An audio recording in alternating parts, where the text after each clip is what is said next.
दोस्तों, कनाडा की permanent residency हर कोई लेना चाहता है, लेकिन अगर हम एज वाइज बात करें तो सबका इंटेंशन अलग अलग होता है।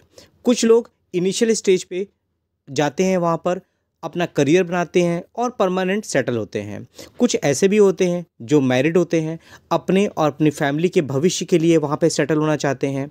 कुछ और भी लोग होते हैं जो कहीं ना कहीं अपनी जो रिलेटिव हैं उनसे इन्फ्लुएंस होकर के कनाडा में परमानेंट रेजिडेंसी वीज़ा अप्लाई करने के लिए आगे बढ़ते हैं।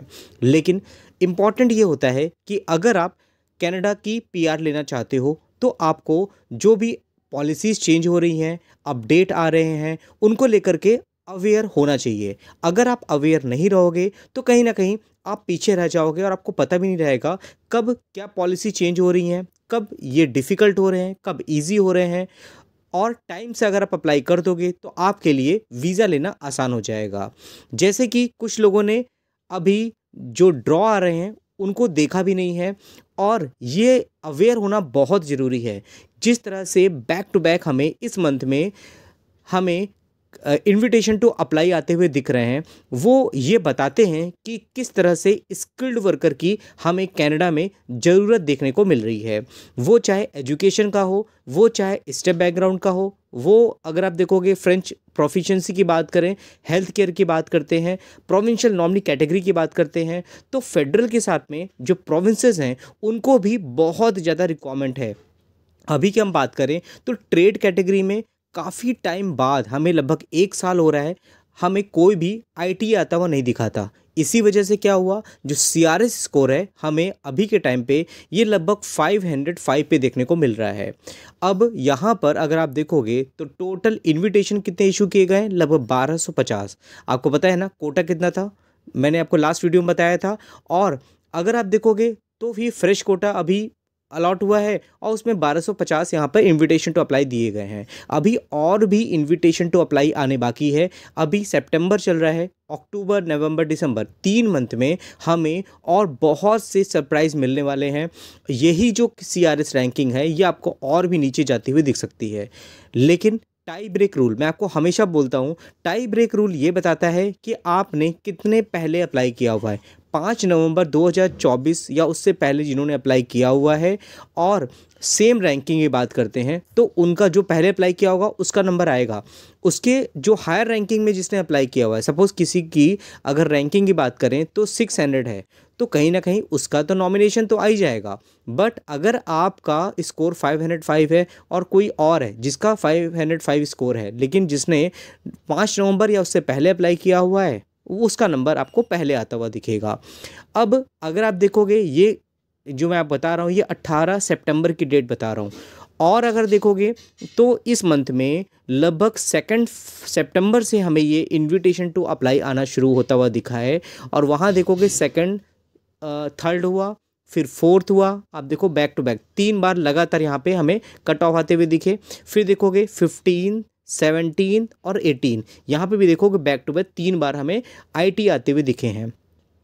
एज़ कम्पेयर टू अदर जो कट ऑफ पहले आया करता था उसके कंपैरिजन में देखोगे तो अभी के टाइम पे थोड़ा सा सीआरएस को नीचे जाता हुआ दिख रहा है। जैसे कि एजुकेशन की बात करते हैं, अब मेरे क्लाइंट हैं जिन्होंने 465 पे अप्लाई किया था और एक क्लाइंट है 470 पे अप्लाई किया था, उन दोनों का ही आईटी आया हुआ है। लेकिन डिफरेंस क्या था, उन लोगों ने पहले से अप्लाई करके रखा हुआ था, इसी वजह से उनका आईटी आया। अगर अभी अप्लाई कर रहे होते इससे इन्फ्लुएंस होकर के तो कहीं ना कहीं इस रैंकिंग में उनको वेट करना पड़ता। तो ये सब चीज़ें ज़्यादा मैटर करती हैं। अगर आप सितंबर के पहले अगस्त का देखोगे तो यहाँ पर अगस्त मंथ में भी हमें काफ़ी आईटी आते हुए दिखे थे, 1 2 3 4 5 टाइम्स हमें यहाँ पे आईटी आता हुआ दिखा था।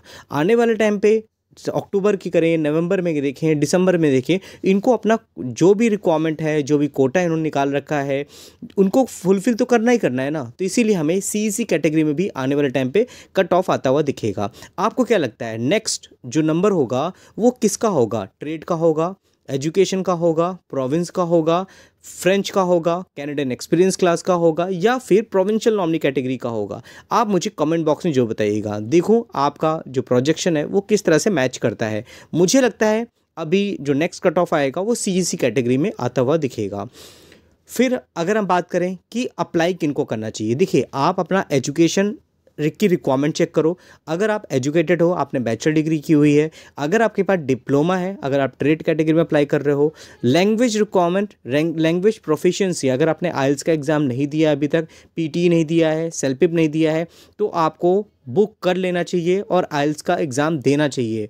वर्क एक्सपीरियंस अगर आपके पास है, लास्ट 10 ईयर्स में 1 ईयर का एक्सपीरियंस है, जो 67 पॉइंट करने का जो क्राइटेरिया होता है, आपने मेरा पहला वीडियो देखा होगा, वहाँ मैंने बताया हुआ है किस तरह से अपने जो पॉइंट की रिक्वायरमेंट है फुलफ़िल किया जाता है। आप ज़रूर जाकर ध्यान से देखिएगा, डिटेल में मैंने आपको बताया हुआ है।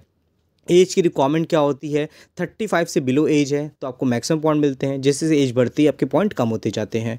पॉइंट रिक्वायरमेंट जाना बहुत इंपॉर्टेंट है। अगर आप क्वालिफाई कर रहे हो, आपने खुद से असेसमेंट किया हुआ है, तो आप कहीं ना कहीं आगे प्रोसेस कर सकते हो।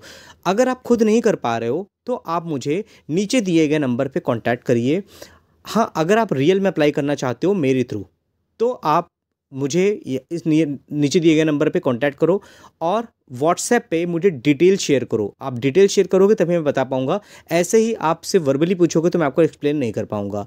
और आपने अपना असेसमेंट किया है, ये जो कैटेगरी बेस्ड ऑक्यूपेशन है, अगर आपका इसमें फॉल करता है तो अच्छी बात है, अगर नहीं फॉल करता है तो आप प्रोविंशियल नॉमिनी कैटेगरी के थ्रू भी अप्लाई कर सकते हो। अगर आपकी सीआरएस रैंकिंग कम है तो उसमें भी आपको डीमोटिवेट नहीं होना है।